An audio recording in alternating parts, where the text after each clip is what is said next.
সময় চলে গেল তাস খেলে খেলে, সময় চলে গেল আমাদের খেলাধুলা করে শয়তানি বদমাশি করে সময় কতটুকু পেলাম। কিয়ামতের দিন, বিচারের দিনটা যেটা হবে, আল্লাহ রাব্বুল আলামিন বলেন বিচারের দিনটাই লম্বা হবে 50 আলফা সানা মিম্মা তাউদুন।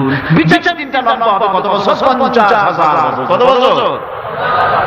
দুনিয়ায় যেভাবে তুমি হিসাব করো, দুনিয়ার গণনা অনুযায়ী হাসরের বিচারের দিনটা হবে 50,000 বছরের মতো লম্বা। এক কিতাবে দেখেছি, তিনি লিখেছেন হিসাব করে কিয়ামতের ওই দিনটার হিসাবে 50,000 বছর একটা দিন লম্বা। ওই হিসাবে পৃথিবীতে যারা 60 বছর বাঁচলো, সেজন্য আখিরাতে 2 মিনিট দুনিয়ায় বাঁচলো। চিন্তা করেছো? মাত্র 2 মিনিট, 60 বছর যারা হায়াত পেল, 2 মিনিট বাঁচলো। এই 2 মিনিটের জন্য কত হাঙ্গামা, কত মাঠ, কত সন্ত্রাস, ক্ষমতার জন্য লড়াই, ঠেক করেंगे, ঠ্যাং করেंगे, লাঠি के अंदर मुर भरेंगे, শক্তি ঠেলায় অস্থির। আমার বন্ধুগণ, সময় চলে যাচ্ছে স্রোতের মতো করে, কারোর জন্য সময় অপেক্ষা করতেছে না। আমাদের মৃত্যু প্রতি মুহূর্তে কাছে চলে আসছে। এই জন্য শায়ের বলেছেন, আকা আপনি মौत से कोई बशर नहीं, आका अपने मौत से कोई बशर नहीं, सांसों बरस के हैं पल की खबर नहीं। মৃত্যু সম্পর্কে আমাদের জানা নাই, যে কোনো মুহূর্তে মৃত্যু আমাদের কাছে এসে যেতে পারে। মৃত্যু সম্পর্কে কিছুই জানা নাই, অথচ প্রতি মুহূর্তে আমরা মৃত্যুর দিকে এগিয়ে চলছি। মাল সামান 100 বছর কি ধরে খাবো তাও জমা করে রেখেছি, কিন্তু এক মুহূর্তের খবর নাই। মা ফিরে এসেছি, বাড়ি যেতে পারবো নিশ্চয়তা নাই। আছে? বলেন আছে? আপনি বাড়ি যাও বাবা, বসেছেন, দাঁড়াতে পারবেন, এই নিশ্চয়তা আছে? নাই। সুতরাং সময়ের উপরে কসম করে মূলত সময়ের অপরিসীম গুরুত্ব সম্পর্কে আল্লাহ পাক মানুষকে বুঝাই দিয়েছেন। সময় দাম দাও। আমাদের সময় চলে যায় গান শুনতে শুনতে, আশ্চর্য বলন বিক্রি করা দেখতে দেখতে, তাস পাশা খেলতে খেলতে সময় চলে যায়, কেউ খেয়াল করে না। সময় বলতে অতীত কাল হতে পারে, আবার বর্তমানও হতে পারে। আর বর্তমান কাল কোনো কালই না। বর্তমান কাল কোনো কাল নয়, প্রতি মুহূর্তে ভবিষ্যৎ এসে বর্তমান হয়, আর প্রতি মুহূর্তে বর্তমান কি হয়? অতীত হয়ে যায়। বর্তমান কাল বলে কোনো কাল না, প্রতি মুহূর্তে অতীত হয়ে যাচ্ছে। এই যে মাহফিলে বসছিলাম প্রথম এসে, ওইটা কি এখন বর্তমান আছে? এই যে বর্তমান কথা বলছি, এটা অতীত হয়ে যাচ্ছে। সুতরাং বর্তমান কাল নাই। আল্লাহ পাক ওয়াল আসর সময়ের কসম করে বলছেন, যদি আমরা চিন্তা ভাবনা করি তাহলে আমরা লক্ষ্য করব আমাদের আসল মূলধন সময়। আসল মূলধন কি? জীবনের আসল মূলধন কি? সময়ের দিকে লক্ষ্য রাখতে বলা হয়েছে। যেই জাতি, লক্ষ্য করুন, যে জাতি দৈনিক 5 বার টাইমলি অক্তমত সময়মত নামাজ আদায় করতে হয়, দুর্ভাগ্যজনক সত্য সেই জাতির কাছে সময়ের কোনো দাম নাই। সময়ের দাম নাই। 9টার গাড়ি কয়টায় আসবে? 9টার গাড়ি কয়টায় আসবে? একদিন দেখা গেল সত্যি 9টার সময় এসে গেছে। যাত্রীরা বলছে মাশাআল্লাহ, অন্তত একটা দিন তো 9টার সময় আসলো। স্টেশন মাস্টার বলছে না, খুশি হওয়ার কারণ নাই, আজকে না, এটা গতকালকে। আমার আমেরিকার সফরের সময়, যে বাড়িতে আমি আমেরিকায় থাকি, কুইন্স এলাকায়, নিউ ইয়র্ক সিটিতে, সে বাড়িওয়ালা চাকরি করে। সে আমাকে বলল 10টি বছর আমি একটা ট্রেনে যাতায়াত করি। সে বলছে রাত 4:45 ট্রেনটা আসে, ওই ট্রেনে চড়ে সে তার কর্মস্থলে যায়। বলল 10টা বছর আমি এখানে আছি, 10 বছরের ভিতরে এই ট্রেনটা 1 মিনিটের জন্য উদিন করলো না, ঠিক 4:45 এসে হাজির হয়ে গেছে। ঝড় হোক, বৃষ্টি হোক, স্নো হোক, বরফ হোক, টাইমলি চলতেছে। দুনিয়ায় ভিন্ন জাতিরা যে উন্নতি করে তার পেছনে সময়ের জ্ঞান তাদের অনেক বেশি আমাদের থেকে, কথা ঠিক কিনা? আমাদের সময় জ্ঞান নাই, সময়ের কোনো মূল্য আমরা দেই না। 2টার সময় মিটিং হবে, মন্ত্রী সাহেব আসেন 5টার সময়, ঠিক কিনা? বক্তৃতার জন্য সময় দেওয়া হয়েছে 20 মিনিট, নাহমাদু ওয়া নুসাল্লি আলা কইয়া সুর দিয়া 35 মিনিট গেছে নামাজ পড়তে। সময় 20 মিনিট তার মনে নেই। এই যে সময়ের জ্ঞান নাই, নামাজ মানুষকে সময়ের জ্ঞান শেখায়। আলহামদুলিল্লাহ, এই সময়ের জ্ঞান আমাদেরকে শিখায়। এবার আমি আপনাদের সামনে বলতে চাই, আল্লাহর নবী জনাবে মুহাম্মদ রাসূলুল্লাহ সাল্লাল্লাহু আলাইহি ওয়াসাল্লাম নামাজের ব্যাপারে কি বলছেন? এতক্ষণ তো আল্লাহর কথা শোনালাম, কার কথা শোনাইছি? আমার আল্লাহর নবী বলেন, নবীকে প্রশ্ন করা হলো, ইয়া রাসূলুল্লাহ আইয়ু শাইইন আহাব্বু ইনদাল্লাহি ফিল ইসলাম? ইসলামের মধ্যে আল্লাহর কাছে কোন জিনিসটা বেশি প্রিয়? আল্লাহর কাছে ইসলামের কোন জিনিসটা বেশি প্রিয়? হুজুর বললেন, as-সালাতু লিওয়াক্তিহা, মান তারাকা সালাতান ফালা দীনা লাহু ওয়াস-সালাতু ইমাদুদ্দীন। আল্লাহর কাছে সবচেয়ে বেশি প্রিয় হচ্ছে নামাজ। সবচেয়ে প্রিয় কি? নামাজ। ওয়াক্তমতো নামাজ আদায় করা আল্লাহ পাকের বেশি প্রিয়। আর এই নামাজ হচ্ছে দ্বীনের খুঁটি। এটা দ্বীনের কি খুঁটি? এই যে খুঁটিগুলো আছে, খুঁটি ফালাই দিলে তারপর আপনার এই প্যান্ডেল থাকবে? থাকবে না। বিল্ডিং এর পিলার ভেঙে দেন, বিল্ডিং টিকবে? ঘরের খুঁটিগুলো উড়াই ফেলেন, ঘর টিকবে? টিকবে না। দ্বীনের খুঁটি হচ্ছে নামাজ। লা দীনা লিমান লা সালাতা লাহু। যার কাছে দ্বীন নাই, যার কাছে নামাজ নাই, তার কাছে কি নাই? দ্বীন নাই, ইমান নাই। আল্লাহ নবী বলেছেন, ওয়ান জাবির রাদিয়াল্লাহু তাআলা আনহু قال قال رسول الله صلى الله عليه وسلم بين العبد وبين الكفر ترك الصلاة। আল্লাহ পাকের নবী বলেন, আল্লাহর বান্দার মুমিন, আল্লাহর বান্দার কাফের, দুইজনের মধ্যে পার্থক্য হলো যে ব্যক্তি নামাজ পড়ে সে আল্লাহর গোলাম, যে নামাজ পড়ে না সে কাফের হয়ে গেল। যে নামাজ পড়লো না সে কাফের হয়ে গেল। মান তারাকা সালাতান মুতাআম্মিদান ফাকাদ কাফার। যে ব্যক্তি ইচ্ছে করে নামাজ ছেড়ে দিল সে কাফের হয়ে গেল। বলেন নাউযুবিল্লাহ মিন যালিক। এইজন্য নামাজ আদায় করা বাধ্যতামূলক প্রত্যেকটি মুসলমানের জন্য। রাসূল করিম সাল্লাল্লাহু আলাইহি ওয়াসাল্লাম একটা দৃষ্টান্ত দিয়েছেন, কারণ বাড়ির সামনে যদি একটা নাহার থাকে, একটা পুকুর থাকে, একটা খাল থাকে প্রবাহিত, এতে যদি ওই বাড়িওয়ালা দৈনিক 5 বার গোসল করে তাহলে তার গায়ে কোনো ময়লা থাকে? হুজুর সাহাবী বললেন, না হুজুর থাকে না। হুজুর বললেন, এটাই হলো আমাদের দৃষ্টান্ত।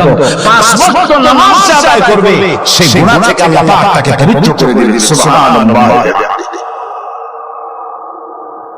আমার ভাইরা,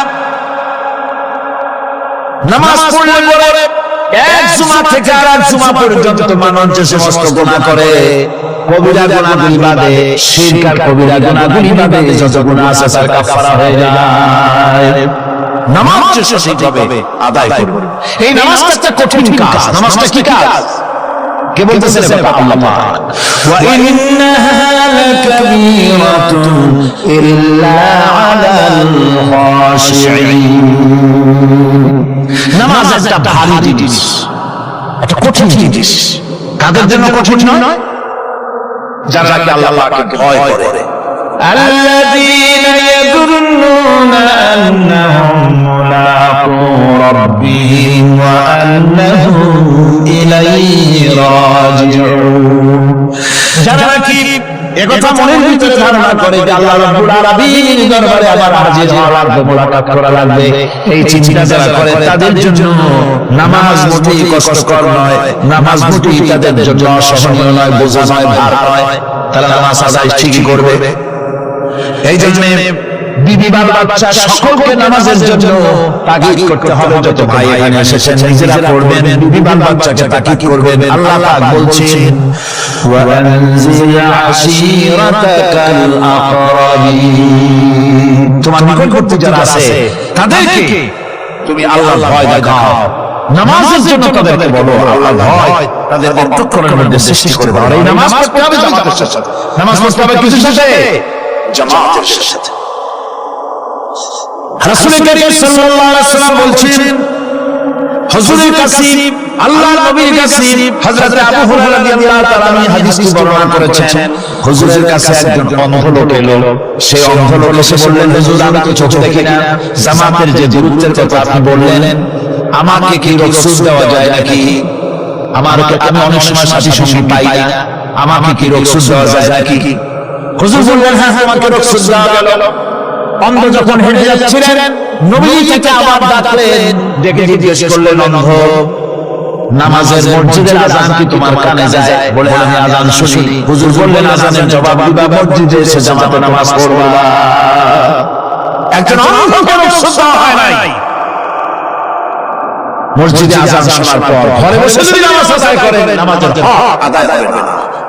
রাসূল সাল্লাল্লাহু আলাইহি ওয়াসাল্লাম বলেছেন, মসজিদে আযান হওয়ার পর যে ব্যক্তি ঘরে বসে নামাজ পড়ে, আমার ইচ্ছা হয় ঘরটা আগুন দিয়ে জ্বালায় দেই। কে বলতেছেন? রাহমাতুল লিল আলামিন বলতেছেন, রাহমাতুল লিল আলামিন বলতেছেন। ঘরের মধ্যে যদি মেয়ে লোক আর বাচ্চারা যদি না থাকতো, তাহলে আমার ইচ্ছা হয় আমি বলি আগুন দিয়ে ঘরটারে জ্বালায় দাও। এই ঘরের অবধি তো সে বাইরে হয় না। নামাজের এত বড় গুরুত্ব দেওয়া হয়েছে। আমার বন্ধুগণ, এই নামাজের জামাতে আল্লাহর নবী জীবনের শেষ নামাজ জামাতে আদায় করেছেন। জীবনের শেষ নামাজটাও জামাতে আদায় করলেন। তখন তার এমন অবস্থা, এত অসুস্থ, দাঁড়াতে পারেন না, হাঁটতে পারেন না। দুইজন সাহাবী কাঁধের উপরে ভর করে তারপরে বহু কষ্ট করে মসজিদে গিয়ে নামাজ আদায় করেছেন, খুতবা দিয়েছেন। বললেন, খুতবা দিতে গিয়ে বললেন, আজ থেকে মসজিদে নববীর চতুর্দিকের সকলের দরজা বন্ধ হয়ে যাবে, শুধু আবু বকরের দরজাটা খোলা থাকবে। আল্লাহর নবী বললেন, আল্লাহ রাব্বুল আলামিন এই পৃথিবীতে তার এক বান্দাকে জাগতিক সব সম্পদ দিতে চেয়েছিলেন, কিন্তু সে বান্দা সব জাগতিক সম্পদকে উপেক্ষা করে মাবুদের সঙ্গে দেখা করা বেশি পছন্দ মনে করেছেন। এতটুকু কথা নবীজি বললেন, কেউ কিছু বুঝলো না। হযরত আবু বকর রাদিয়াল্লাহু তাআলা আনহু হুজুরের এই কথা শুনে কাঁদতে কাঁদতে তিনি অস্থির হয়ে যাচ্ছেন। সাহাবীরা চিন্তা করলেন, হুজুর কার কথা বলেছেন, তাতে কান্নার কি আছে? বয়োবৃদ্ধ জ্ঞানবৃদ্ধ হযরত আবু বকর রাদিয়াল্লাহু তাআলা আনহু বুঝতে পেরেছেন, এই পৃথিবীর সব সম্পদ তো আল্লাহ হুজুরকে দিতে চেয়েছিলেন। তিনি সমস্ত সম্পদ উপেক্ষা করে তার মাবুদের সঙ্গে দেখা করার জন্য প্রস্তুতি নিয়েছেন। তার মানে হলো আল্লাহ নবী বিদায় হয়ে যাবেন, আমরা নবী থেকে এতিম হয়ে যাব। নবীজি ঘরের মধ্যে প্রবেশ করলেন, প্রচন্ড জ্বর এলো। এই প্রচন্ড জ্বর নিয়ে তিনি শুয়ে আছেন, কখনো বেহুশ কখনো হুশ। এর মধ্যে সারা জান হয়ে গেল। সাহাবীরা বহুক্ষণ অপেক্ষা করে হযরত আবু বকরের ইমামতিতে নামাজ শুরু করলেন। হুজুরের হুশ এলো, প্রশ্ন করলেন, আয়েশা রে এখন কোন সময়? হযরত আয়েশা বলেন, ইয়া রাসূলুল্লাহ, মসজিদে নববীতে নামাজ শুরু হয়ে গেছে। সাহাবীরা অনেকক্ষণ অপেক্ষা করে আমার বাবার ইমামতিতে নামাজ পড়তেছে সবাই, কিন্তু সাহাবীরা কেঁদে কেঁদে নামাজের মধ্যে কাঁদতে কাঁদতে অস্থির হয়ে যাচ্ছে। তাদের মনে ধারণা হয়েছে নবীজির পেছনে নামাজ পড়ার কিসমত থেকে তারা মাহরুম হয়ে গেল। নবীজি বলেন, আয়েশা দরজা খুলে দাও আর আমার মাথাটা একটু উঁচু করে ধরো, আমি একটু নামাজের দৃশ্যটা দেখি। দরজা খুলে দেওয়া হলো, নবীজির মাথা উঁচু করে ধরা হলো। নামাজের জামাতের দৃশ্য দেখে নবীজি আবার শুয়ে পড়লেন। হযরত আয়েশা লক্ষ্য করে দেখেন নবীজির চোখের কোণা দিয়ে পানি পড়তেছে। আয়েশা জিজ্ঞেস করেন, ইয়া রাসূলুল্লাহ, নামাজের দৃশ্য দেখে চোখে কেন পানি এলো? হুজুর বলেন, আয়েশা রে, এটা কোনো দুঃখের পানি নয়, এটা তৃপ্তির পানি। এই যে জামাত নামাজ পড়তেছে লোকেরা, এই জামাত কায়েমের জন্য তায়েফের ময়দানে অনেক রক্ত আমার ঝরেছে। ওহদের ময়দানে দান্দার মুবারক শহীদ হয়েছে, সাহাবায়ে কেরাম জীবন দিয়েছে। এই যে জামাত আমি দেখতে পেলাম ভবিষ্যতের একটা ছবি যেন চোখে ধরা পড়লো, আমার মনে হলো কিয়ামত পর্যন্ত এই পৃথিবীতে আমার যত উম্মত আসবে তারা এইভাবে করে এই জামাতে নামাজ আদায় করবে। নবীজি মাথার কাছে মালাকুল মউত যখন এসে গেছে, আমার ভাইরা এই পৃথিবীতে যত নবীরা এসেছিলেন মৃত্যুর সময় সমস্ত নবীরা শেষ কথা যেটা বলেছেন হাদিস, সমস্ত নবীরা উম্মতের জন্য মৃত্যুর মুহূর্তে শেষ কথা যেটা বলেছেন সেটা হলো আসসালাত আসসালাত, নামাজ নামাজ। আমার নবী যখন বিদায় হয়ে যান, বিদায়ের মুহূর্তে মেয়ের কথা বললেন না, কলিজার টুকরা নাতির কথা বললেন না, জামাইয়ের কথা বললেন না, স্ত্রীর কথা বললেন না, মৃত্যুর সময় শেষ কথা বললেন আসসালাত আসসালাত ওয়া মা মালাকাত আইমানুকুম, নামাজ নামাজ, আমার উম্মতের নামাজ, আমার উম্মতের নামাজ ছেড়ে দিও না, নামাজ।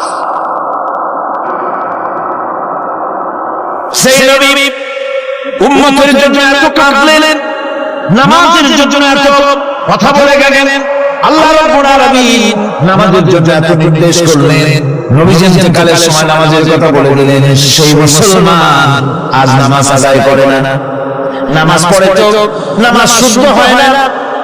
হযরত হুযায়ফা রাদিয়াল্লাহু তাআলা আনহু তিনি একবার ইয়েমেন সফর করেছিলেন, এক মসজিদে নামাজ পড়লেন, একজনকে তিনি নামাজ পড়তে দেখলেন, নামাজ পড়তে দেখে তিনি অপেক্ষা করলেন, লোকটার নামাজ হয়ে যাওয়ার পর তিনি প্রশ্ন করলেন, আল্লাহর বান্দা তুমি কতদিন এরকমের নামাজ পড়তেছো? তিনি বললেন প্রায় 40 বছর হবে আমি এরকম নামাজ পড়তেছি। হযরত হুযায়ফা বলেন তুমি কি আমারে চেনো? কয় না চিনি না। হযরত হুযায়ফা বললেন আল্লাহর বান্দা শোনো, আমি হচ্ছি আল্লাহর নবী মুহাম্মদুর রাসূলুল্লাহ সাল্লাল্লাহু আলাইহি ওয়াসাল্লামের সাহাবী হুযায়ফা। আল্লাহর বান্দা তুমি যেভাবে নামাজ পড়েছো এইরকম তুমি 40 বছর নামাজ পড়ে থাকো, আল্লাহর কসম করে বলি নবীজি যে নামাজ শিখাইছেন তোমার সে নামাজ হয় নাই, রাসূলুল্লাহ নামাজ হয় নাই। নামাজ পড়লেই হবে না, রাসূলুল্লাহ বলেছেন সাল্লু কামা রাআইতুমুনি উসাল্লি, নামাজ পড়ো সেইভাবে যেন নামাজ পড়তে থাকো। বিশ্বাস করুন ভাইরা, নামাজ যদি না হয় হরতাল করিয়া, মিছিল করিয়া, বিক্ষোভ করিয়া, যে কোনো আন্দোলন করে ইসলামকে বিজয়ী করা যাবে না যতক্ষণ পর্যন্ত নামাজ সহি না হবে। নামাজ হচ্ছে ফাউন্ডেশন, নামাজ নাই কিছু নাই। ঠুকঠাক করে দুইটা সেজদা দিয়ে উঠে যাবে না, আপনার ইসলামী আন্দোলনের 4 পয়সার দাম নাই। নামাজ আগে, জিহাদের ময়দানে নামাজ, যেখানে আছেন ওখানেই নামাজ পড়তে হবে। আর তা পড়তে হবে আদবের সাথে, মুহাব্বতের সাথে। অন্তত এক তাসবিহ পরিমাণ তো বটেই, যদি তা হয় রুকু থেকে দাঁড়ালেন, সিজদায় চলে গেলেন, নামাজ তরক হলো, সিজদা দিলেন না, নামাজ ফাসিদ হয়ে গেল। এটা পাগলামি না, নামাজ সহিভাবে আদায় করতে হবে। নামাজ থেকে দাঁড়াবেন, রুকু থেকে দাঁড়ায় গেলেন, বলবেন রব্বানা লাকাল হামদ, রব্বানা লাকাল হামদ হামদান কাসীরান তাইয়িবান মুবারাকান ফীহি। একজন সাহাবী এই দোয়াটা পড়ছিলেন। নামাজ শেষ করে আল্লাহর নবী প্রশ্ন করলেন, নামাজের ভিতরে অতিরিক্ত এই কথাগুলি কে বলেছো? সাহাবী ভয় পেয়ে গেলেন, ভয় তিনি বললেন হুজুর আমি বলেছি। হুজুর বললেন তুমি জানো না আমি নবী, তুমি নবী না, আমি যা দেখি তুমি দেখতে পাও না। তুমি যখন এই দোয়াটা করতেছিলে আমি লক্ষ্য করেছিলাম আল্লাহর রহমতের ফেরেশতারা প্রতিযোগিতা করতেছিল তোমার আমলনামায় কে কত বেশি নেকি লিখবে। রুকুতে দাঁড়ায়া এটা পড়বেন, সিজদায় চলে যাবেন, দুই সিজদার মাঝখানে ততক্ষণ বসে থাকবেন যতক্ষণ একটা সিজদার ভিতরে ছিলেন। পড়বেন আল্লাহুম্মা গফিরলি ওয়ারহামনি ওয়াহদিনি ওয়াফিনি ওয়ারযুক। নামাজের মধ্যে দোয়া করতেছেন, আল্লাহ আমারে ক্ষমা করে দাও, সব দোয়া সব হুজুরের, আমাকে ক্ষমা করো, আমাকে হেদায়েত দাও, আমাকে সুস্থ করো, আমাকে রহম করো, আমাকে রিজিক দাও। সুবহানাল্লাহ। নামাজের ভিতরে দোয়া কবুলের সময় নামাজের সিজদার ভিতরে দোয়া কবুল হয়। এইভাবে করে রাসূল করিম সাল্লাল্লাহু আলাইহি ওয়াসাল্লামের নামাজটা কেমন হাক্কানি ওলামাদের কাছ থেকে জেনে নেবেন, যেহেতু হুজুর বলেছেন সাল্লু কামা রাআইতুমুনি উসাল্লি, নামাজ পড়ো সেইভাবে যেভাবে আমাকে পড়তে দেখো। নামাজের ভিতরে একাগ্রতা লাগবে, ভালোবাসা লাগবে, ভয় লাগবে, মুহাব্বত লাগবে, পরিপূর্ণ সময় নিয়ে শান্তিপূর্ণভাবে নামাজ পড়তে হবে। আর যত তাড়াহুড়া সব হচ্ছে নামাজের মধ্যে, ঠিক ঠিক কিনা ভাইরা?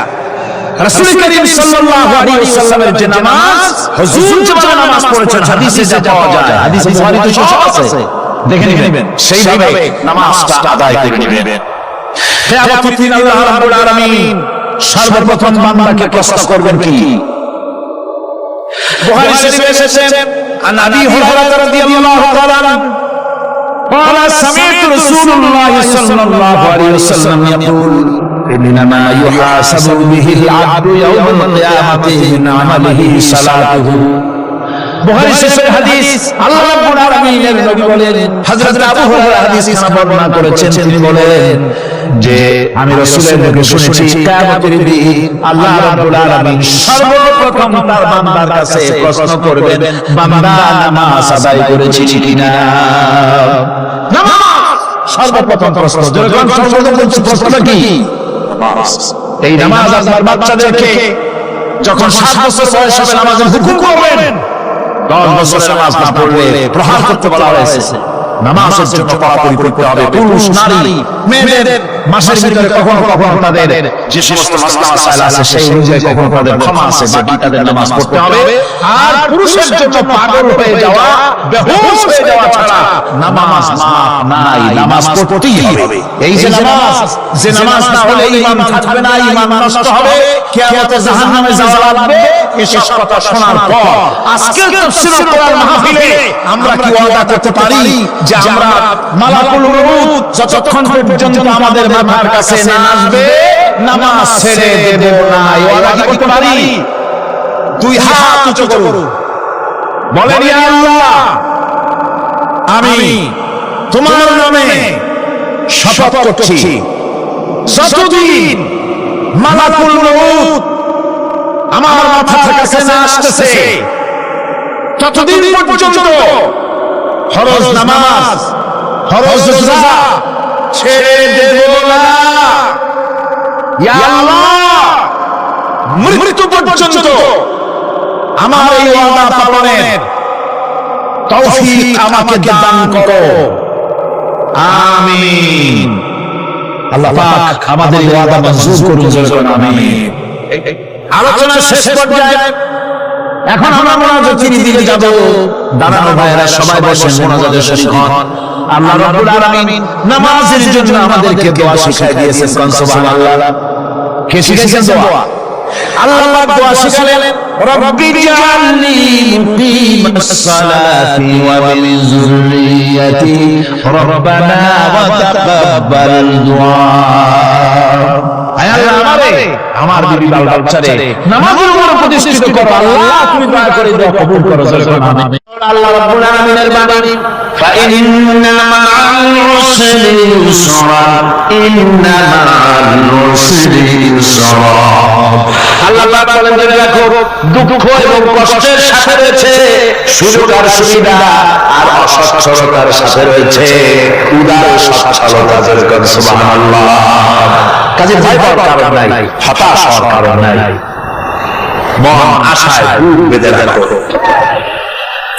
গুনাহ করছো, হতাশ হও না। যুবকদের গুনাহ করা স্বাভাবিক।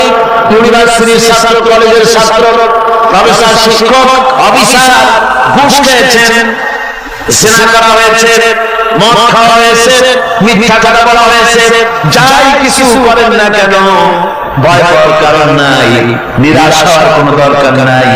আল্লাহ পাক ডেকে বলেছেন, কুল ইয়া ইবাদিয়াল্লাযীনা সারাফু আলা আনফুসিহিম লা তাকনাতু মির রাহমাতিল্লাহ।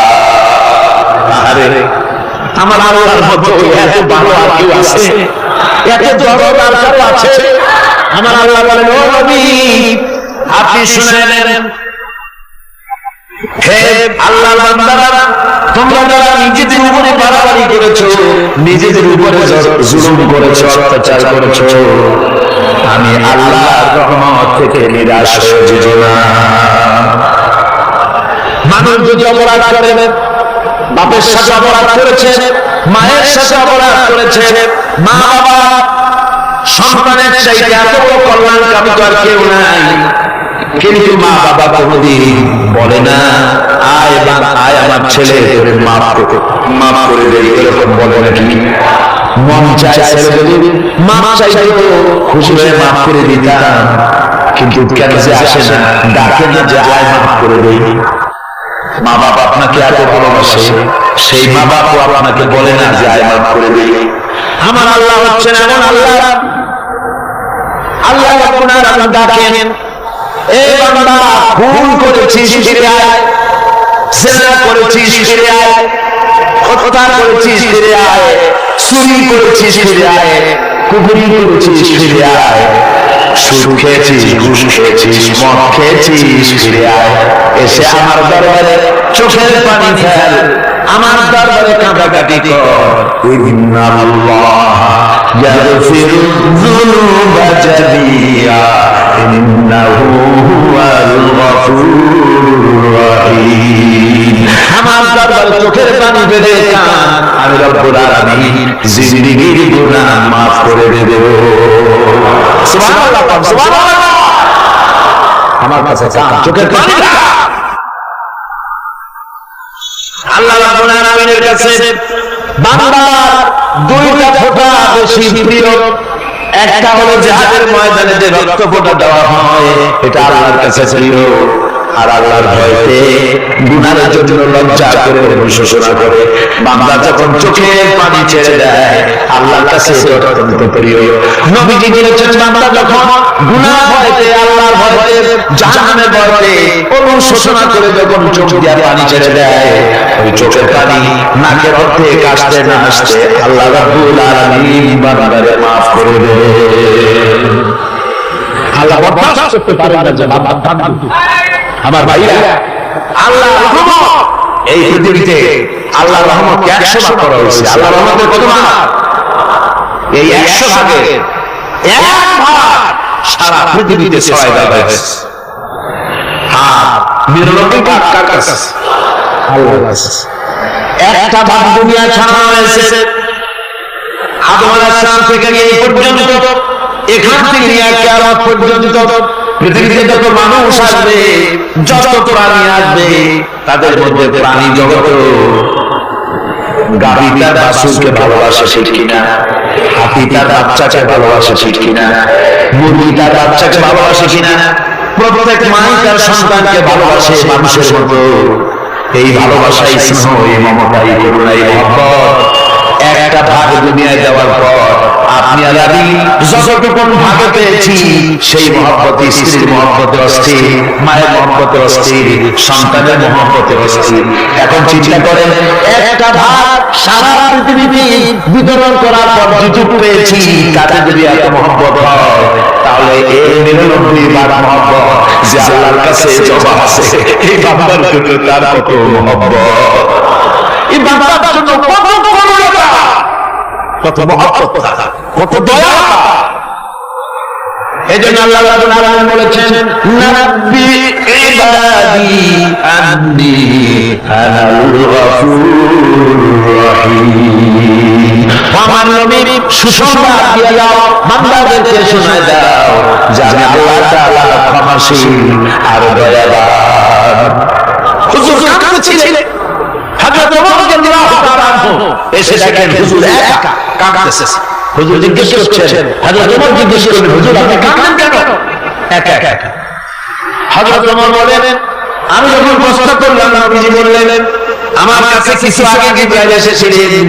জিবরাইল এসে আমাকে বললেন, আল্লাহ পাক বলেছেন, হে আমার নবী, ইসলামের ভিতরে থেকে যে সমস্ত মানুষগুলো ইসলামের ভিতরে থেকে চুল আর দাড়ি পাকায় দিছে, কিয়ামতের দিন এই লোকগুলোরে আমি শাস্তি দিতে আমার শরম হবে। হযরত ওমর বললেন, হুজুর উম্মতের জন্য কত বড় খুশখবর এটা, আর আপনি কাঁদতেছেন। হুজুর বলল তুমি জানো না আমার কান্নার কারণ ভিন্ন। আমার কান্নার কারণ হলো যে আল্লাহ রাব্বুল আলামিন কিয়ামতের দিন দাড়ি চুল পাকা বান্দারে শাস্তি দিতে স্মরণ করবেন। সেই দাড়ি চুল পাকা বান্দাগুলি আল্লাহর সাথে নাফরমানি করতে স্মরণ করে না। আমি এই লজ্জায় কাঁদতেছি ভাইয়া। হুজুর আল্লাহ পাক বলেন আমার নবী রাতের আধারে যখন একটা বুড়া আমার দরবারে হাত উঁচু করে, একটা বুড়া মানুষ রাতের আধারে যখন আমার দরবারে হাত উঁচু করে আর যখন বলতে থাকে রব্বুল আলামিন আমার পেছনের জীবনটা বড় খারাপ করেছি, এমন কোন কাজ জীবনে করি নাই যা তোমার কাছে কিছু দাবি করতে পারি, সব রকমের নাফরমানি করেছি, আজ আমি বুড়া হয়ে গেছি, কামাই করতে পারি না, ছেলে আমাকে চোখে দেখতে পারে না, পুত্রবধূ আমাকে ঘরে জায়গা দেয় না, আমার স্ত্রী আমাকে দেখতে পারে না, রোজগার করতে পারি না, হাঁটতে পারি না, চলতে পারি না, সবার কাছে আমি পিতা হয়ে গেছি, আমি দাঁড়াতে পারি না, কোমরে ব্যথা পাই, হাঁটুতে ব্যথা পাই, চলতে পারি না, কানে শুনতে পারি না, চোখে দেখতে পারি না, আর তোমার কাছে কিছু চাইয়া নেবে এমন ভালো কাজ করি নাই। এইভাবে যখন বান্দা কাঁদতে থাকে আমার দরবারে, ও আমার হাবিব আমার রহমতের দরিয়ায় দোষ মেরে যায়, আমার স্মরণ হয় এই বুড়াটারে কেমনে খালি হাতে ফিরাইয়া নেই। সুবহানাল্লাহ, সুবহানাল্লাহ। আমার আল্লাহর এত দয়া, আমার আল্লাহর এত মায়া, এত মহব্বত।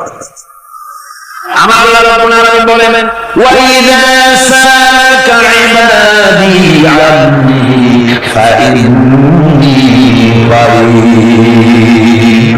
আমার হাবিব আমার বান্দা আমার ব্যাপারে প্রশ্ন করে, আমি বান্দার একদম নিকটে।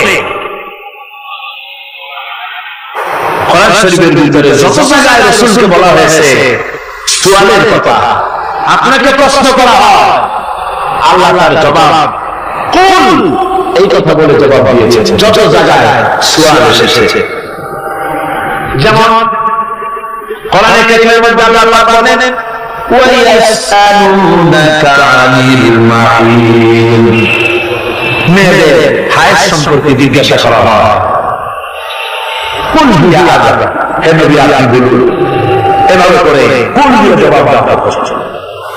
আবার প্রশ্ন করা হচ্ছে ইয়াসআলুনাকা আনিল আনফাল, এই গনিমতের মাল সম্পর্কে হুজুর আল্লাহকে হে নবী আপনাকে প্রশ্ন করা হয়, আল্লাহ কুল দিয়ে জবাব দিলেন, আল্লাহ বলেন আপনি বলেন ওয়ায়াসআলুনাকা আনিল খামরি ওয়াল মাইসির, আল্লাহ বলেন নবী আল্লাহকে প্রশ্ন করা হয় কুল ফীহিমা ইসমুন কাবীর, আল্লাহ কুল দিয়ে বললেন তুমি বলো।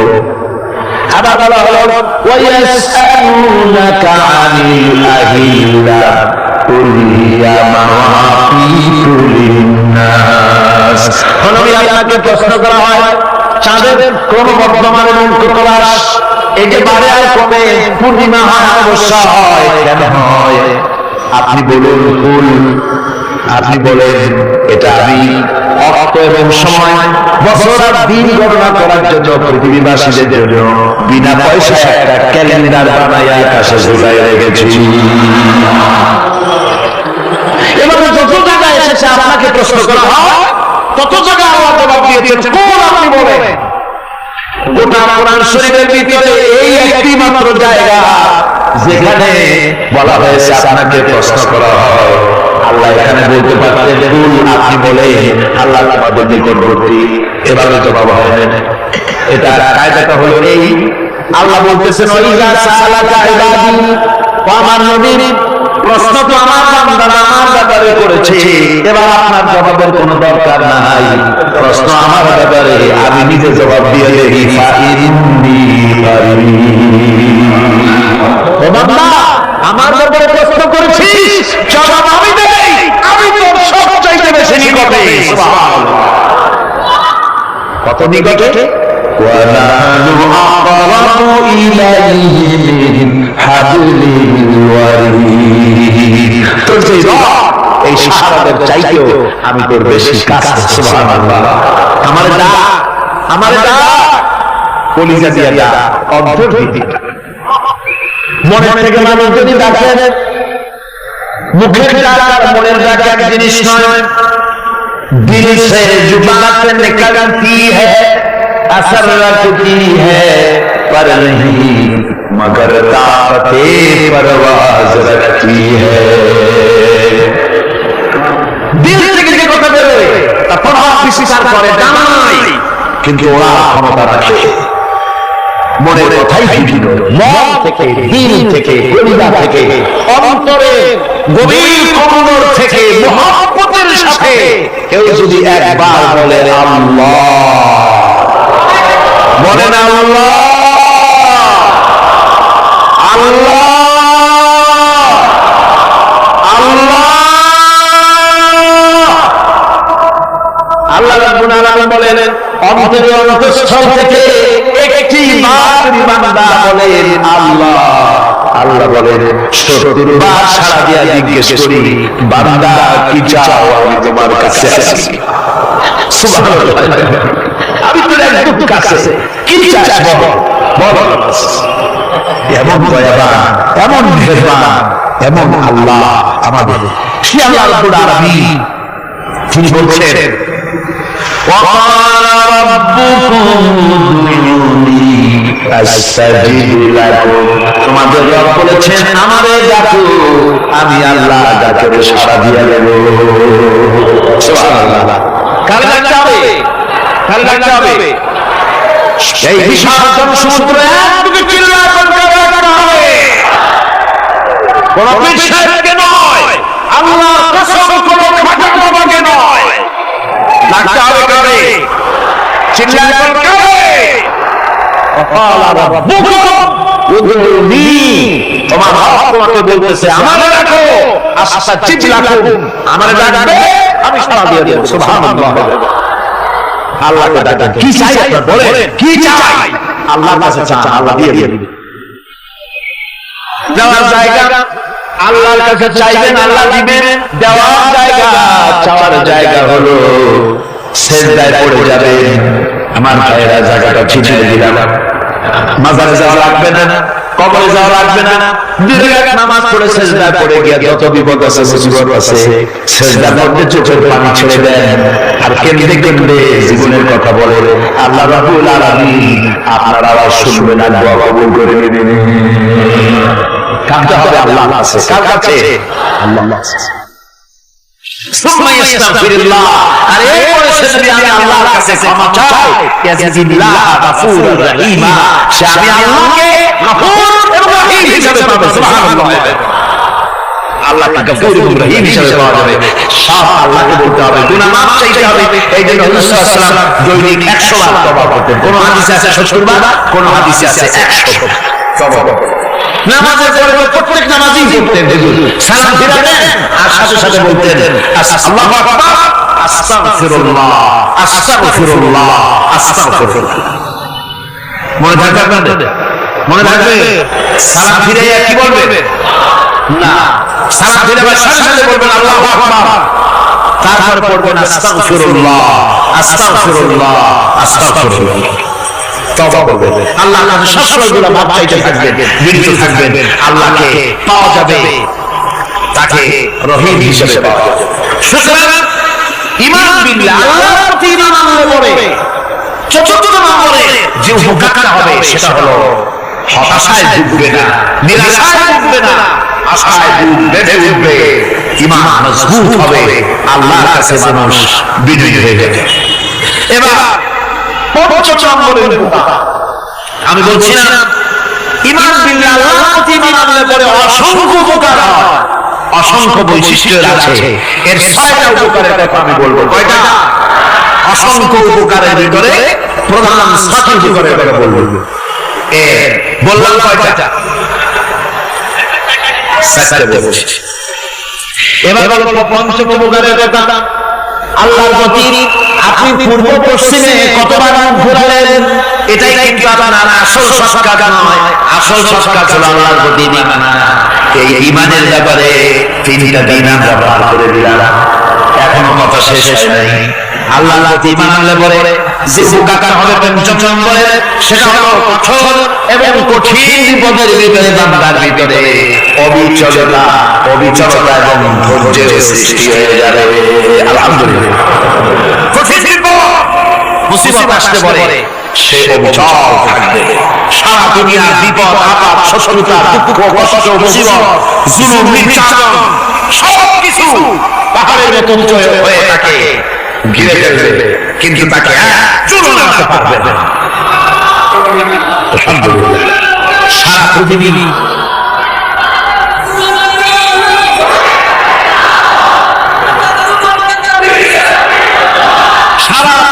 একদিকে আর সে একা একদিকে থাকবে। বিরোধিতা তো হবেই, বিপদ তো আসবেই। কবি বলতেছেন সাথে আসল সে ইমরোজ সাথে আসল সে ইমরোজ চরাগে মুস্তফা সে শরারে গুলাবিস। সে আরব কাল থেকে শুরু করে মুস্তাফা সাল্লাল্লাহু আলাইহি ওয়াসাল্লামের দীপ শিখার সাথে আবু জাহেল, আবু লাহাবের অগ্নিস্ফুলিঙ্গের টক্কর লেগেই আছে। রাসূলুল্লাহ আল্লাহর জবাই বিধানে দ্বীনের মাটিটা তিন করে দিয়েছে। আর গর্কি টর্নেডো হাজার হাজার মাইল বেগে হেরিকেন এসেছে, গর্কি এসেছে, টর্নেডো এসেছে, টাইফুন এসেছে, কিন্তু এই আলো নিভাইতে পারে নাই। সুবহানাল্লাহ। এই আলো নিভাতে পারে না। এই সত্যতা চিরকালে নিভাতে পারবে না। কারণ আল্লাহ রাব্বুল বলেছেন ইউরিদুনা লিইউতফিউ নূরাল্লাহি বিআফওয়াহিহিম ওয়াল্লাহু মুতিম্মু নূরিহি ওয়ালাউ কারিহাল কাফিরুন। তারা চায় মুখে থু দিয়ে আমার আলোকে নিভিয়ে দেবে, কিন্তু আমি আমার আলোকে পূর্ণতা দান করব, তাতে কাফের বেঈমানদের কলিজায় যত জ্বালা যন্ত্রণা হবে আমার দ্বীন কেউ মিটাই দিতে পারবে না। সুবহানাল্লাহ। সুতরাং বিপদে অবিচলতা আসবে, সমাজ হবে, মজবুত হবে। কোরআনে কারীম বলতেছে ওয়া কাযালিকা জাআলনা লিকুল্লি নাবিয়্যিন আদুওয়াম মিনাল মুজরিমিন। এই পৃথিবীতে এমনি করে আমি সকল নবীদের শত্রু বানিয়েছি, সব পাপিষ্ঠ অপরাধীদেরকে। নবীদের সাথে বিরোধিতা করেছে কারা? পাপিষ্ঠরা, অপরাধীরা। আজও খুঁজে দেখে, আজও ইসলামী আন্দোলনের বিরোধিতা যারা করে সবগুলি কি পাপিষ্ঠ? সত্য কি রাখা? ইসলামী আন্দোলনের বিরোধিতা যারা করে হিসাব করে সোভিয়েত এলাকায় দেখে, খুঁজে দেখে তাদের নামগুলি মক্খর, জেলকা, বদমাশ, চোর, হাইজাকার, বিনাশী, লুটেরা, মিথ্যাবাদী, সবচাইতে সমাজের নিকৃষ্ট লোকগুলি ইসলামের বিরোধিতা করে।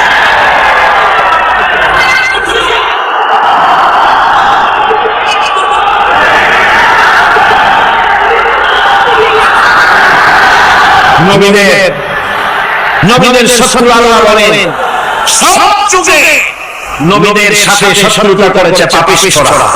আল্লাহর কথা, কার কথা? সকল যুগে নবীদের সাথে শত্রুতা করেছে পাপিষ্ঠরা, নিকৃষ্ট ধরনের অপরাধীরা। সুতরাং নবী রাসূলদের অবস্থা যখন এই, তখন দ্বীনের দাওয়াত যারাই দেবে তাদের কিসমত এরকম হবেই। এই বাধার মোকাবেলা তাদের করতে হবে। এই যে বাধাটা আসে, এই যে মারে অপরাধ কি? যে তারা চোর বা ডাকাত যাদের মারা হয়, আল্লাহ রাব্বুল আলামিন বলেন অপরাধ হলো ওয়া মা নাকাউ মিনহুম ইল্লা ইউমিনু বিল্লাহিল আজিজিল হামিদ। অপরাধ হচ্ছে ঈমানদার লোকদের উপর নির্যাতন চালিয়েছে, অন্য কোনো কারণে না, কারণ একটাই, তারা আল্লাহর জমিনে আল্লাহর দ্বীন প্রতিষ্ঠা করতে চেয়েছে। আর কোনো অপরাধ না। জমিন আল্লাহ, জমিন কার? এই বিশাল জনসমুদ্র গর্জে উঠুন চোখে বলুন জমিন কার? আইন চলবে কার? এখানে সংঘর্ষ বেঁধেছে, আবার কাল হবে। মানুষ অত্যাচারিত হয়েছে, সাহাবায়ে কেরাম অত্যাচারিত হয়েছে। বুখারী শরীফের হাদিসে এসেছে রাসূল করিম সাল্লাল্লাহু আলাইহি ওয়াসাল্লামের কাছে হযরত খাব্বাব গিয়ে উপস্থিত হয়েছিলেন। হযরত খাব্বাব বলেন, হাদিসটা এভাবে লেখা হয়েছে বুখারীতে, ওয়ান খাব্বাব বিন আলী রাদিয়াল্লাহু তাআলা আনহু قال شكونا إلى رسول الله صلى الله عليه وسلم وهو متوسد بردة له في جذر الكعبة رسول الله কাছে গেলাম, কাবা শরীফের কাছে গিয়ে দেখি নবীজি একটা চাদর গায়ে দিয়ে তিনি আরাম ফরমাচ্ছিলেন কাবা শরীফের ছায়ায়। সেখানে গিয়ে বললাম, আলা তাস্তাগফিরুনা আলা তাদউনা ইয়া রাসূলুল্লাহ, হে আল্লাহর রাসূল, আপনি কি আমাদের জন্য আল্লাহর কাছে দোয়া চাইবেন না? আপনি কি আল্লাহর কাছে আমাদের জন্য সাহায্য চাইবেন না? আমাদের লোকগুলিকে, মুসলমানগুলিকে মারতে মারতে তো শেষ করে ফেলে দিল। তারা আমাদের সুমাইয়াকে মারলো, আমাদের খাব্বাবকে উটের সাথে পায়ের দড়ি লাগায় টানলো, আমাদের খুবাইবকে তারা আগুনের উপরে চিৎ করে শোয়ায় রাখলো, না খায় রাখতেছে, মারতেছে, কষ্টে তো শেষ হয়ে গেল। হুজুর, আপনি কি আমাদের জন্য দোয়া করবেন না? হাদিস শরীফে এসেছে, নবীজি বললেন, সুরায়ে নবীজি বলেন, আমার সাহাবী, ও খাব্বাব শোনো, তোমাদের আগে এই পৃথিবীতে যারা দ্বীনের দাওয়াত দিতে এসেছিলেন তাদেরকে সমকালীন রাষ্ট্র শক্তি, সমাজ শক্তি তাদেরকে ধরত, ফায়ুখাজুর রাজুলু, তাদেরকে তারা ধরত, ফায়ুফারু লাহু ফিল আরদ, আর তার জন্য জমিনের ভিতরে কবর বানাই দিত। ওই কবর ফায়ুজালু ফিহা, ওই কবরের ভিতরে তাকে কোমর পর্যন্ত ঘিরে দিত। সুম্মা ইউতা বিল মানশার, এরপরে করাত আনত, ফায়ুদাউ আলা রাসিহি, এরপরে ওই করাত তার মাথার উপরে রাখতো, ফায়ুজালু নিসফাইন, এরপরে করাত দিয়া চিরে জীবিত মানুষটারে দ্বিগুণিত করে দিত। মা ইয়াসুদুহু যালিকা আন দীনিহি ওয়া খাব্বাব, এত কষ্ট দেওয়ার পরেও সেই যুগের কোন মুসলমানকে, দ্বীনের দায়ীদেরকে আল্লাহ দ্বীন থেকে এক চুলো তারা সরাই দিতে পারে নাই, চুলো সরাতে পারে নাই। ওয়াল্লাহি, ও খাব্বাব, আমি আমার আল্লাহর নামে কসম করে বলছি, লা ইয়াতামান্নাল্লাহু হাযাল আমর হাত্তা ইয়াসিরা রাকিবু মিন সাআ ইলা হাযাল আমর। আমি কসম করে বলি, আল্লাহ রাব্বুল আলামিন এই সানা থেকে হাজার মাস পর্যন্ত লোকেরা যাতায়াত করবে, সুন্দরী রমণীরা গমন করবে, সদাগরেরা যাতায়াত করবে, টাকা নিয়ে পয়সা নিয়ে যাতায়াত করবে।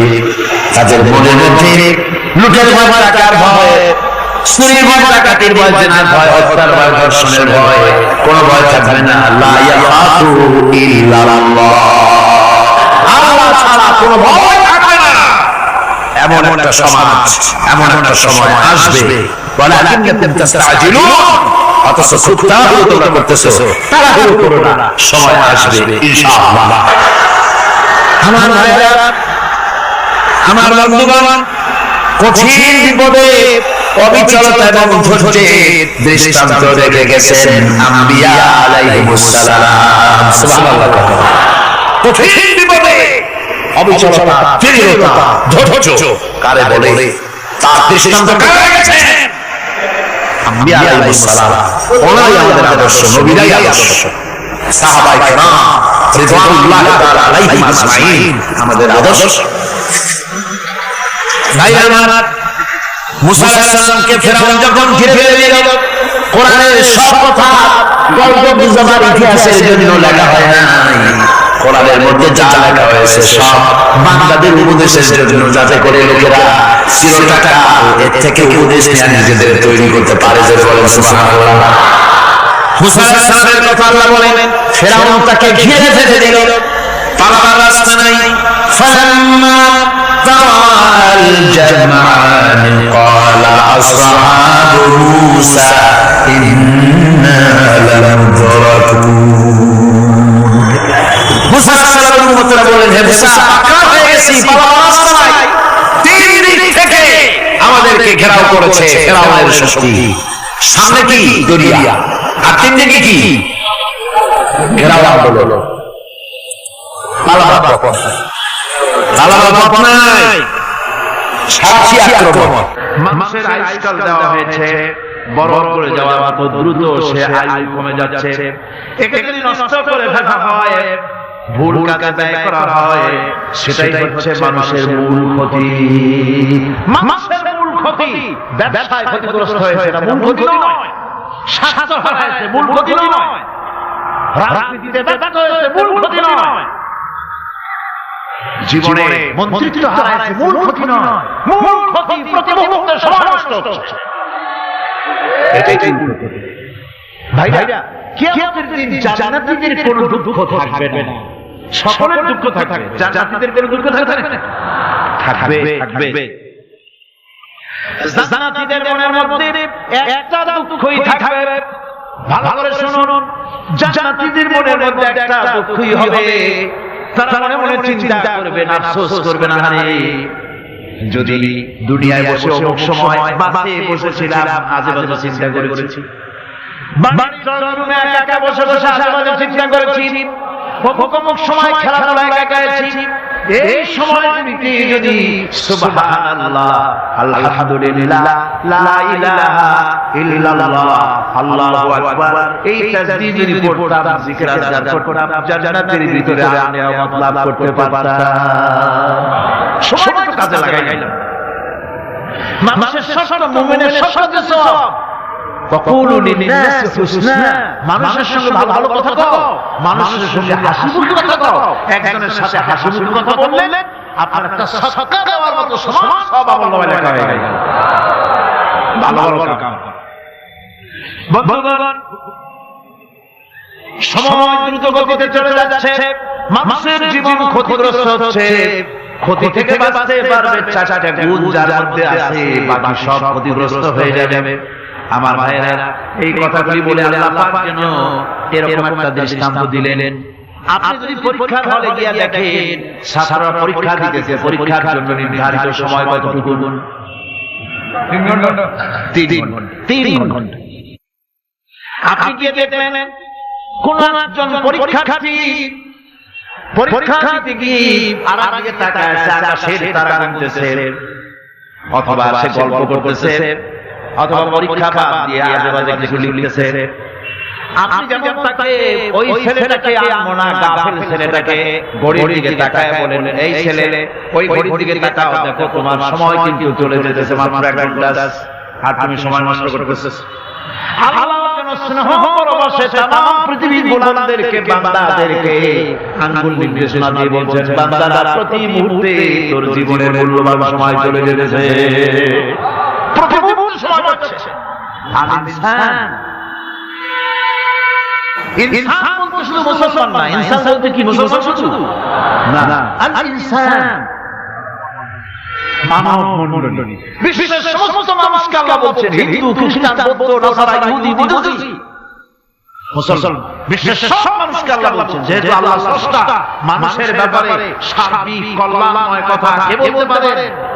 কে বলতে পারেন? সে আল্লাহ রাব্বুল আলামিন বলছেন, সময় চলে যাচ্ছে, ও পৃথিবীর মানুষেরা, এই মানুষ বলতে আল্লাহ রাব্বুল আলামিন কোন ব্যক্তি, কোন গোষ্ঠী, কোন জাতিকে বলেন নাই, বলেছেন সমগ্র মানবতাকে। এর অর্থ হচ্ছে সূরাটিতে উল্লেখ 4টি গুণ যদি আমল করতে পারে লোকেরা, যেই ব্যক্তি করবে, যেই সমাজ করবে, যেই রাষ্ট্র করবে, যেই গোষ্ঠী করবে, যেই জাতি করবে, তারাই ক্ষতি থেকে বেঁচে যাবে। আর যারা করবে না, তারা ক্ষতিগ্রস্ত হবে। কি বলুন? এখন আল্লাহ পাকের কথা শুনুন, আল্লাহ পাক বলছেন, ওয়াল আসরি ইন্নাল ইনসানা লাফি খুসর। এই যে খাসারা, এই শব্দটা হচ্ছে আমাদের নিকট ক্ষতি হচ্ছে লাভের বিপরীত। লাভের বিপরীত কি? ক্ষতি। না, এই নাফার বিপরীত কি? নুকসান। খাসারাটা নুকসান বলা হয়, পুঁজি 50,000 খাটাইছিলাম, লাভ করতে পারি নাই, পুঁজি ঠিক আছে, এটাকে বলা হয় নুকসান। এটাকে কি বলা হয়? নুকসান। কিন্তু আমি পুঁজি খাটাইছিলাম 50,000 টাকা, লাভ তো হয়ই নাই, পুঁজিও চলে গেছে, আমও গেছে, ছাড়াও গেছে আলো নাই সালাও নাই, এইটারে আরবিতে কি বলা হয়? দেউলিয়া। দেউলিয়া হয়ে গেছে। দেউলিয়াটা বোঝেন ভালো না, দেউলিয়া হয়ে গেছে। কোরআন লাভ আর সাফল্যের ধারণা যেমন নিছক পার্থিব নয়, সমৃদ্ধি কথা শুধু পার্থিব নয়, জন্ম থেকে শুরু করে মৃত্যু পর্যন্ত কোরআনের লাভের কথা যখন বলা হয় তখন জন্ম থেকে মৃত্যু পর্যন্ত, আখিরাত পর্যন্ত, কিয়ামত পর্যন্ত, ক্ষতিটাও জন্ম থেকে শুরু করে মৃত্যু পর্যন্ত, কিয়ামত ক্ষতিটাও। এই ক্ষতি থেকে বাঁচাবার জন্য কোরআনে কারীমে বিভিন্ন জায়গায় এই খাসারা শব্দ ব্যবহার করা হয়েছে। আল্লাহ কোরআনে বলছেন ওয়ামান খাফফাত মাওয়াজিনুহু ফাউলাইকা আল্লাযীনা খাসিরু আনফুসাহুম বিমা কানু বিআয়াতিনা ইয়াযলিমুন। যাদের পাল্লা ভারী হবে কিয়ামতে তারা হবে সফলকাম, আর যাদের পাল্লা হালকা হবে নেকির পাল্লা যাদের হালকা হবে তারা হবে ক্ষতিগ্রস্ত, তারা নিজেদের ক্ষতি নিজেরাই ক্ষতি সাধনকারী হবে কিয়ামতের দিন। মানুষের জীবনের সমুদয় কার্যাবলীর ভালো অংশ যদি খারাপ অংশের উপরে বিজয়ী হয়, তারপরে খারাপ অংশ পাওনাদারদের দিয়ে দিয়া এরপরে যদি নেকি কিছু বাকি থাকে তাহলে বোঝা গেল লোকটা কিয়ামতের আযাব পাবে। আর যদি ভালো কাজের উপরে খারাপ কাজ বিজয়ী হয়ে যায় আর সমস্ত পাওনাদারদেরকে পাওনা মিটাইয়া তারপরেও বাকি থেকে যায়, চাইতে খাসারা পৃথিবীতে আকাশে জমিনে কিছুই আর হবে না। এর থেকে বাঁচার জন্য আল্লাহ পাক এই খাসারা থেকে বাঁচার জন্যই মানুষকে এই কথা বলছে। এই কথাটি কোরআনে কারীমের অন্য একটি আয়াতে আরো সুন্দর করে বলা হয়েছে, যারা কি এই দুনিয়ার বুকে যারা নিজেদের পুঁজি খাখাইছে, জীবনের পুঁজি সুদ কামাইতে খাখালো, জীবনের পুঁজি খাখালো হারাম কামাইয়ের ভিতরে, অন্যায় কাজের ভিতরে, যারা জীবনের পুঁজিকে আল্লাহর দ্বীনের কাজে লাগাতে পারে নাই তাদের সম্পর্কে বলা হচ্ছে হাসিরাত দুনিয়া ওয়াল আখিরাত যালিকা হুয়াল খুসরানুল মুবিন। খাসিরাত দুনিয়া ওয়াল আখিরাত, দুনিয়াও ক্ষতিগ্রস্ত, আখিরাতেও ক্ষতিগ্রস্ত। এটা হচ্ছে তার জন্য সুস্পষ্ট ক্ষতি, এর থেকে বড় ক্ষতি আর কিছুই হতে পারে না। আল্লাহ কোরআনে কারীমে অন্যত্র বলেছেন ওয়ানুনাজ্জিলু মিনাল কুরআনি মা হুয়া শিফাa'un ওয়া রাহমাতুন লিল মুমিনিন ওয়া লা ইয়াজিদু যালিমিনা ইল্লা খাসারা। আমি কোরআন অবতরণের পরিক্রমায় এমন সব বিষয় অবতীর্ণ করেছি যা মুমিনদের জন্য নিরাময় এবং তাদের জন্য রহমত, আর জালিমদের জন্য ক্ষতি ছাড়া কিছুই বৃদ্ধি পায় না। জালিমদের জন্য ক্ষতি বৃদ্ধি পায়, আর যারা মুমিন তাদের জন্য এর মধ্যে নিরাময় আছে, এর মধ্যে রহমত আছে। অর্থাৎ যারা এই কোরআনকে যারা নিজেদের আইনের কিতাব হিসেবে গ্রহণ করেছে, কোরআনকে তাবিজের কিতাব হিসেবে নয়, দোনো কিতাব হিসেবে নয়, কোরআন সংবিধান। কোরআন কি? কোরআনকে যারা সংবিধান হিসেবে মেনে নিয়েছে, কোরআনকে যারা সংবিধান হিসেবে গ্রহণ করলো ব্যক্তি, পরিবার, সমাজ, রাষ্ট্রে, তাদের যাবতীয় মানসিক, বুদ্ধি, বৃত্তিক, নৈতিক, তামাদ্দুনি রোগে নিরাময় হবে, তারা শান্তি হবে। কিন্তু যে সব জালিম এই কোরআনকে প্রত্যাখ্যান করেছি, কোরআনকে যারা মৌলবাদীদের কিতাব বলে, কোরআনের কথা বললে মৌলবাদ বলে গালি দেয়, তারা তাদের কপালকে পোড়াইয়া ছাই বানাইয়া দিয়েছে, তাদের কপাল সীমিত করে দিয়েছে। আমার দেশে এই দেশটা কি মুসলমান বেশি না অন্য জাতি বেশি? মুসলমান সবচেয়ে, খুব লক্ষ্য করে শোনেন, এই যে সবচেয়ে মুসলমান বেশি ইন্দোনেশিয়ার পরে। পৃথিবীর দ্বিতীয় বৃহত্তম মুসলিম দেশ হলো কোনটা? এই দেশে ইসলামকে যত গালি দেওয়া হয়েছে, কোরআনকে যত গালি দেওয়া হয়েছে, আলেমদেরকে যত গালি দেওয়া হয়েছে, রাসূলুল্লাহকে যত গালি দেওয়া হয়েছে, ইসলামের আদর্শকে যত গালি দেওয়া হয়েছে, পৃথিবীতে কোন দেশে এইভাবে ইসলামকে গালি দেওয়া কোথাও হয় না। এমনকি আমেরিকার মতো দেশে, ইংল্যান্ডের মতো দেশেও কোরআনের বিরুদ্ধে এত কথা কেউ বলতে সাহস পাবে না। ইসলামের বিরুদ্ধে কথা বলতে সাহস পাবে না, যে মুসলমানেরা সেখানে পাল্টা আক্রমণ করবে। আর আমার দেশে মুসলমানের ঘরের সন্তান হইয়া ইসলামের বিরুদ্ধে তারা বক্তব্য রাখে। মৌলবাদ জিকির উঠে গেছে। আমেরিকার প্রেসিডেন্টরা যখন শপথ নেন, প্রেসিডেন্ট হিসেবে ওথ নেন, বাইবেলের উপরে হাত রাখেন আর বলেন, এই মহাগ্রন্থকে স্পর্শ করে শপথ নিচ্ছি, আমি আমার চিন্তা চেতনা, আমার মেধা, আমার প্রজ্ঞা সবটা আমার জাতি, আমার দেশকে উন্নয়নের জন্য, এর সমৃদ্ধির জন্য, এর সংরক্ষণের জন্য আমি আমার জীবনকে উৎসর্গ করব। বাইবেলের উপরে স্পর্শ করে এই শপথ তারা নেন। আমার দেশের প্রেসিডেন্ট, প্রধানমন্ত্রী শপথ নেওয়ার সময় কোরআন শরীফের উপরে হাত রাখে যদি, তাহলে বলা হবে বেচারা মৌলবাদী হয়ে গেছে। এটা করা না। যদি কেউ করে সামান্য কিছু কোরআন না, যদি তসবিহ নিয়ে আসে, তাহলে বুঝতে হবে জাতির সাথে একটা প্রথা ছাড়া কিছু নেই। কাজেই ধর্মের প্রতি আকর্ষণ একটা ভিন্ন জিনিস। সেই জিনিসকে ছেড়ে যারা দেয় তারাই ক্ষতিগ্রস্ত হয়, আর যারা ধরে রাখে তারা দুনিয়ায় ক্ষতিগ্রস্ত হয় না। আল্লাহ পাক এখানে রাসূল কারীম সাল্লাল্লাহু আলাইহি ওয়াসাল্লামের একটি হাদিস প্রণিধানযোগ্য কোরআনের ব্যাপারে হুজুর বলেছেন, আল কোরআন হুজ্জাতুন লাকা ওয়া আলাইকা। এই কোরআন হয় তোমার পক্ষের সাক্ষী, না হয় এই কোরআন তোমার বিপক্ষের সাক্ষী। কিয়ামতে এই কোরআন হয় তোমার পক্ষে কাজ করবে, নতুবা এই কোরআন তোমার বিপক্ষে কাজ করবে। দুই অবস্থা থেকে খালি হবে না। হয় কোরআন তোমার পক্ষে সাক্ষী দেবে, না হয় আমরা কি চাই, কিয়ামতে কি চাই, বলেন কি চাই?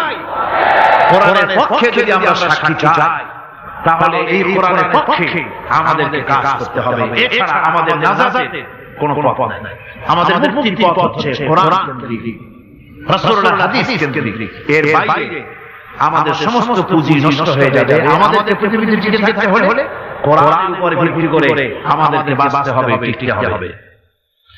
কোরআনে কারিমে আল্লাহ রাব্বুল আলামিন অন্যত্র বলেছেন, কুল ইন্নাল খাসিরিনা আল্লাযীনা খাসিরু আনফুসাহুম ওয়া আহলিহিম ইয়াওমাল কিয়ামাহ আলা যালিকা হুয়াল খুসরানুল মুবিন। বলো, প্রকৃত দেউলিয়া তারাই যারা কিয়ামতের দিন নিজেকে, নিজের পরিবারবর্গকে এই ক্ষতির দিকে যারা ঠেলে দেবে। ভালো করে শুনে নাও, এটি হচ্ছে সুস্পষ্ট ক্ষতি, সুস্পষ্ট দেউলিয়াপনা। এই ক্ষতি থেকে বাঁচার জন্য আল্লাহ রাব্বুল আলামিন কোরআনে কারীমের মধ্যে বলেছেন, ওয়াল আসরি ইন্নাল ইনসানা লাফি খুসর। পড়েন সবাই, ওয়াল আসরি ইন্নাল ইনসানা লাফি খুসর। মানুষের, সমগ্র মানুষের জীবন ক্ষতিগ্রস্ত। কে বলতেছেন? গাছুরে ওঠার কথা, গাছুরে ওঠে আল্লাহ বলতেছেন ক্ষতিগ্রস্ত। আপনি যতই মনে করেন আপনার মিল আছে, কল আছে, কারখানা আছে, মন্ত্রী, টাকা পয়সা আছে, প্রেসিডেন্ট হয়েছে, প্রধানমন্ত্রী হয়েছে, আপনার জীবন সফল হয়েছে, আল্লাহ বলেন না, জীবন ব্যর্থ, জীবন বিফল, জীবন ক্ষতিগ্রস্ত। তামাম পৃথিবী সমস্ত মানুষ ক্ষতিগ্রস্ত, ব্যর্থ। সাতটা কাজ করলে সফল হবে। কয়টা কাজ? জোরে বলেন, কয়টা কাজ? ইল্লাল্লাযীনা আমানু ওয়া আমিলুস সালিহাতি ওয়া তাওয়াসাউ বিল হাক্কি ওয়া তাওয়াসাউ বিস সাবর। সাতটা কাজ করলে জীবন হবে সফল। এই ব্যর্থতা থেকে, ক্ষতি থেকে যদি বাঁচতে চাই, বাঁচতে চাই কিনা? কারা কারা চাই দেখাই তো হাত, কারা কারা চাই? ক্ষতির হাত থেকে বাঁচতে চাই যারা, আলহামদুলিল্লাহ। ক্ষতির হাত থেকে যারা বাঁচতে চান, আল্লাহ রাব্বুল আলামিন তাদের জন্য ফরমান পেশ করেছেন, ইল্লাল্লাযীনা আমানু ওয়া আমিলুস সালিহাতি ওয়া তাওয়াসাউ বিল হাক্কি ওয়া তাওয়াসাউ বিস সাবর। আল্লাহ পাক বলেন চারটি কাজ করলে জীবন সফল হয়ে যাবে। কয়টা কাজ? চারটা কাজ করলে জীবনটা সফল হয়ে যাবে। এক নম্বরে ঈমান। এক নম্বরে কি? এটাই হচ্ছে ফাউন্ডেশন। ক্ষতি থেকে বাঁচার জন্য প্রথম যে গুণটি, সেটির নাম হচ্ছে ঈমান। ইসলামে ঈমানের স্থান সর্বপ্রথম, তারপরে হচ্ছে ইসলাম। ঈমান আগে, তারপরে কি? ইসলাম। ইসলাম হচ্ছে বীজ, ঈমান হচ্ছে বীজ, আর ইসলাম হচ্ছে চারা, গাছ। এটা হচ্ছে ভিত। এই ভিত্তিকে সর্বপ্রথম মজবুত করতে হবে। ঈমানের ভিত্তি,